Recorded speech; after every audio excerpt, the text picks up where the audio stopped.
My name is Liraz Margalit. I'm a web psychologist. I have a PhD in psychology. I'm specialized in decision-making processes and cognition. And over the past few years, I've been utilizing models for cognitive psychology, behavioral economics, and neuropsychology to better understand how customers behave in the digital world. And today, I would like to speak to you about the importance of emotions. And the thing is that through my research and studies, I found that the most important thing is not to capture every little second of the user being on digital, and it's not to understand every little action that he does on your web.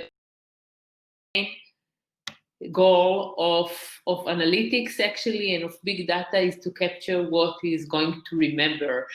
And actually emotions are great indicators of what your users are going to remember. And it's not that theoretical, it can be very practical.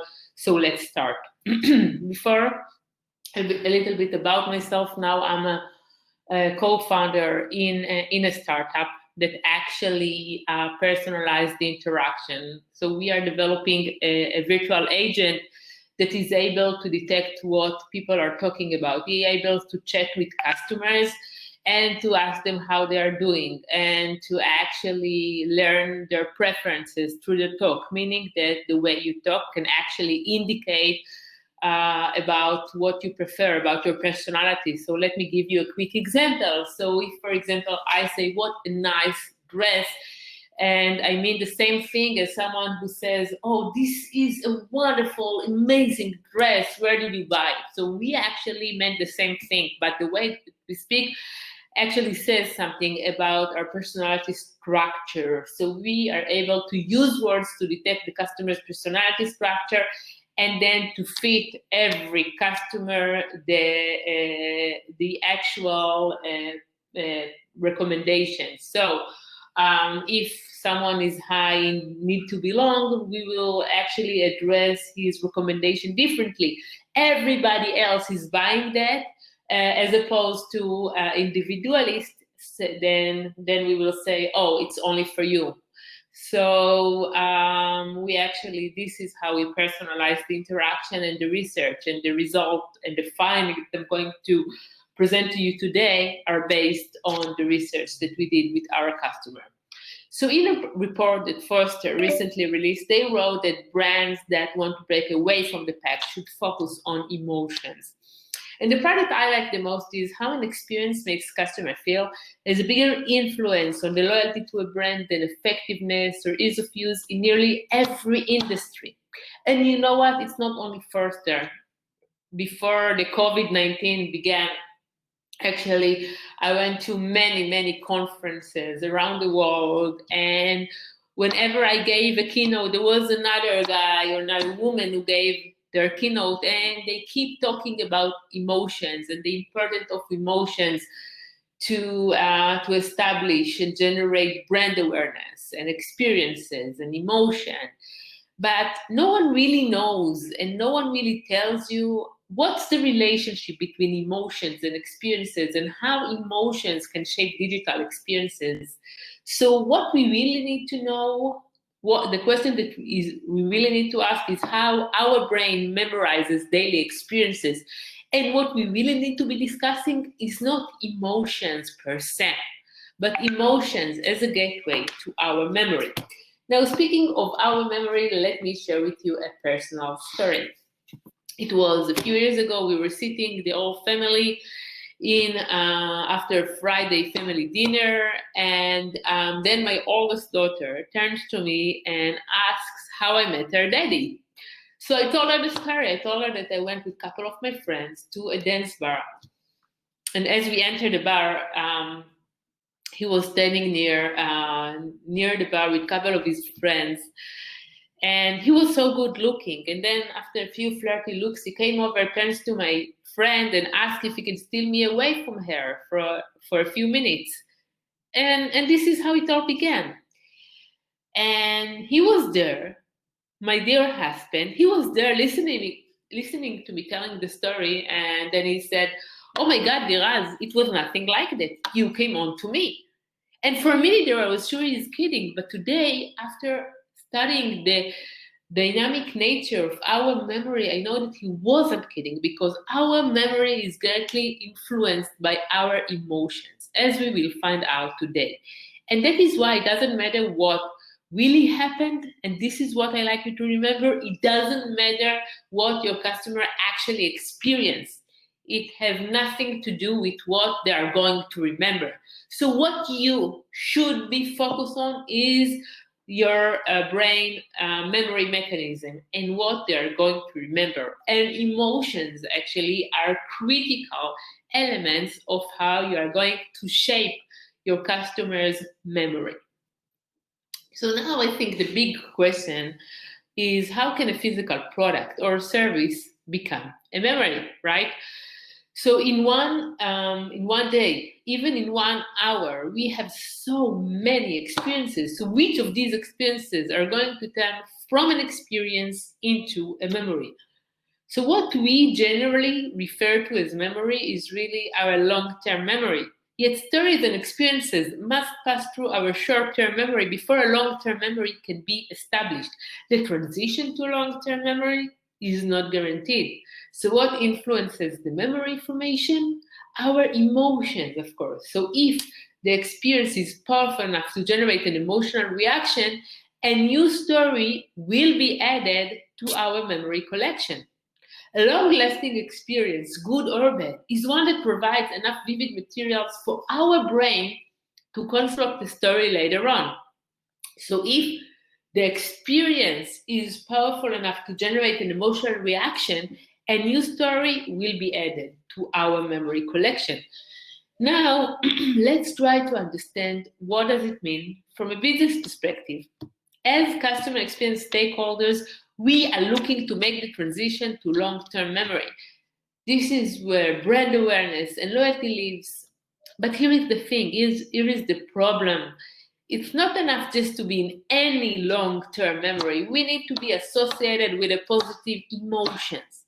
And this is where it gets tricky, because from our brain perspective, negative emotions are quicker and more likely to form long-lasting memories, because from an evolutionary perspective, it is much more valuable to hold on to those negative experiences. So now, we will touch on that later on those negative experiences. And one more thing I will tell you, I guess when you hear me, you must think, okay, so I should stay focused on those positive emotions. But not necessarily. I have a few examples. Unfortunately, I don't have time to go into details right now, but I have many examples of customers that we decided together that it will be more strategic for the company to actually create those negative emotions for some segments. Think about insurance company, for example, and this is all I'm going to say, but it's not necessarily the positive emotion. We need to be strategic about the use of emotions. Now, a study of how well we recall advertisement found that in 1965, 34% of the viewers remember the ads they were exposed to. In 1990, the percentage dropped to 8%, and in 2007, only 2.2% of the viewers remember the ads they were exposed to. The growing flood of information, goods, and services merge and mingle in our memories, and we cannot separate one brand from another. And that is why when your brand needs to choose a product from a multitude of products that share more or less the same characteristics, the deciding factor will always be the emotions that are attached to that brand. Think about your own smartphone, for example. How many of you can really elaborate on the differences between your smartphone to the competition? Maybe a few, I bet. Most of us choose based on the emotions that are attached to that brand. So if there is an emotional association, a positive association between your brand and a positive emotion, if you think about it, your user no longer need to decide, no longer need to think about or consciously about his options. He just need to feel. Now let's demonstrate that. I wish I could hear you guys, but I can't, so I will try to imagine your answers. But what I'm going to show you, as you already seen, is facial expression. I want you to tell me what is the facial expression that you see in that image as quickly as possible, right? So I guess most of you, some of you say frustration, some of you say anger, but we can all agree that we are talking about negative facial expression, right? So how long did it take you to realize that? It was very quick. It was almost automatic, right? And as a matter of fact, most of us cannot not detect this facial expression, because this capability is extremely important for our social survival. We psychologists, we call this capability TOM, theory of mind, the ability to understand and detect other people's feelings, other people's emotions, right? So now I'm going to show you another image, and who can quickly, without using your smartphone and without pen and pencil, multiply 17 by 24. So it's not that quick, right? And it's definitely not automatic. And most of you didn't even bother to try, right? So the answer is 408. But the idea is that we have, it's not about testing your mathematical abilities. It's about the fact that we have two different systems operating in our mind, system 1 and system 2. System 1 is the automatic system. So it is controlled by our emotions. And the purpose of our emotions is to lead us into taking an action, right? So if I'm in the jungle facing a tiger, I don't have time to think. I don't have time to calculate my response. I have to prepare my body to a fight or flight response. And system 2 is the rational system, and it is controlled by our higher levels brain area, by our prefrontal cortex, and that is why it is so slow to make decisions and judgment. So if you think about it, we have two different systems. Now I'm going to ask you something. Think about it. What system would you like your customers to use? Would you like them to make this rational decision, to think about the pros and cons, the benefits and the features, or it's better for them just to feel? So now, as Gladwell wrote intelligently in his book, the only way that human being could have ever survived the species for as long as we have is that we have developed another kind of decision-making apparatus that is capable of making very quick judgment based on very little information. So if there is a positive association between your brand or your product and a positive emotion, so your customers, they don't need to think, they don't need to consider the features, they don't need to think about the benefits. What they need is just to feel. They just need to feel. That's it. So here is another issue that we have with emotions, and it is the fact that we don't just feel emotional, we feel anger or frustration or sadness or happiness. So different emotions hold different functions, and they influence information processing and our memory in different ways. So now what I like us to do now is to watch a little part of a film called Inside Out. And if you haven't seen it yet, it is highly recommended. And this film is produced by Disney Studio and Pixar. And the film is set in a young girl's mind named Riley Anderson, where her parents decide to move from one state to another, where 5 personified emotions try to lead her through life. Let's see this very short part.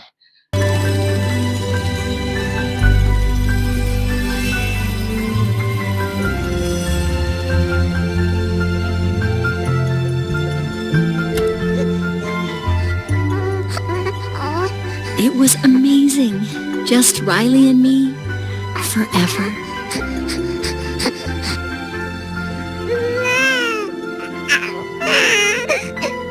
For 33 seconds. I'm sadness. Oh, Oh, hello. I'm Joy. So, can I just, if you could, I just want to fix that. Thanks. And that was just the beginning. Headquarters only got more crowded from there. Very nice. Okay, looks like you got this. Very good. Oh, that's our turn. Ah, look out! That's Fear. He's really good at keeping Riley safe. Easy, huh? Hi, back! Oh, we're good. We're good. Whew, Thank you. good Thank you job. very much. And we're back.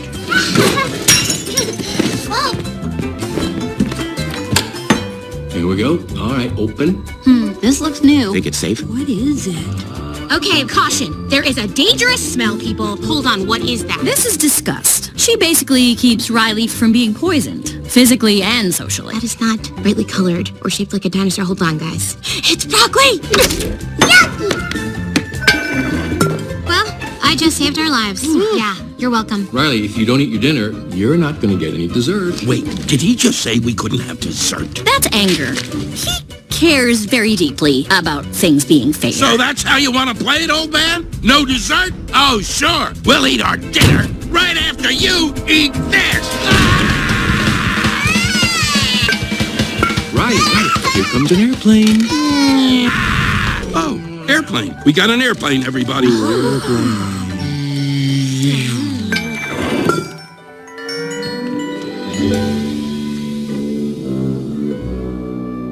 And you've met Sadness. She...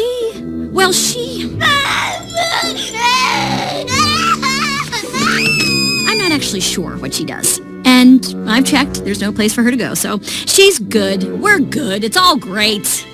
Anyway, these are Riley's memories. And they're mostly happy, you'll notice, not to brag. So we saw that different emotions hold different functions and they influence information processing and memory in different ways. So now I think the big question is, okay, so how can you utilize emotions in the digital world? How can you even understand emotions in the digital world? And we have developed this model according to which the emotions evoked are the results of our current mindset and our prior expectation. Let's start with the expectation model. And after a long period interacting with the digital world, we have developed mental models that guide us to what to expect from different online experiences. So for example, I'm sure that as you answer an e-commerce, you expect to see the search button and the filter in a certain way and the contact information in another place. So these are automatic expectations, right?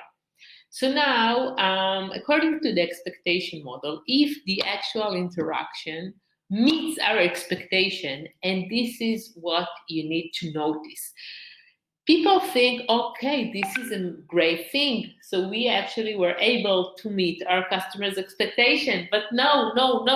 Let's start to the beginning about what we actually learned about how our brain functions.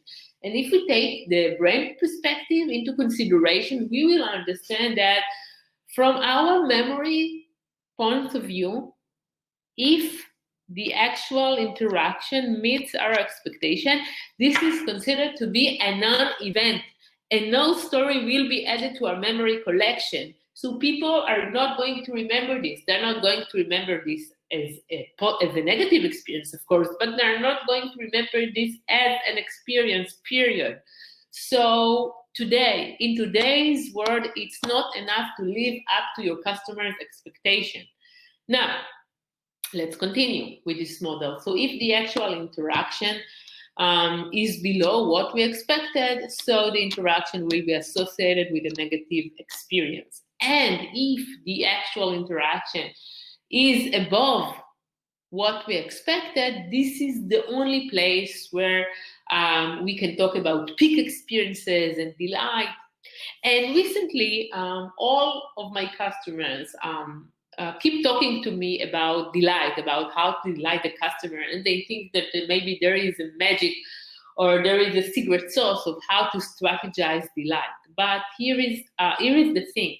So from my research, and I think that I passed time, so I will. This is the last thing I'm going to share with you. But based on my experience, the most surprising and delightful moments are usually the ones that are unplanned, meaning you cannot strategize delight. There are two factors for delight, and the one is that it is surprising. It is something that we didn't expect. So if you are going to a boutique hotel and you see there this very fine bottle of wine, so of course you are going to be satisfied, but it's not going to delight you because you in a way expected this. But if you are going to see a handwriting letter, then we can start talking about delight. And as I told you at the beginning, I actually used the digital agent to actually have conversation with customers, have this automatic conversation where he can show them empathy and he can talk to them, and it can be, we actually are able to humanize the interaction. And what we found is that we actually worked with this big, it was Lufthansa. And actually, the research that we did, it was pre-COVID, and they insert to their plans a new entertainment system, a new innovative entertainment system, and they invested so much money in this entertainment system. And they was under the impression that these entertainment systems are going to satisfy their customers, of course. And what we saw is that the difference between a happy and an unhappy customer was if the flight attendant actually smiled at them or not. That's it. We are talking about human touch, and we are talking about personalization. So sometimes it's not enough to just guess what our customers are expecting us to do. Sometimes it's only about asking them, and it is the little things that matter. So thank you so much for listening. If you like to read more about my work, I have an ongoing column in CMS Wire and in Psychology Today. And you are very welcome to follow me on Twitter. And thank you so much for listening.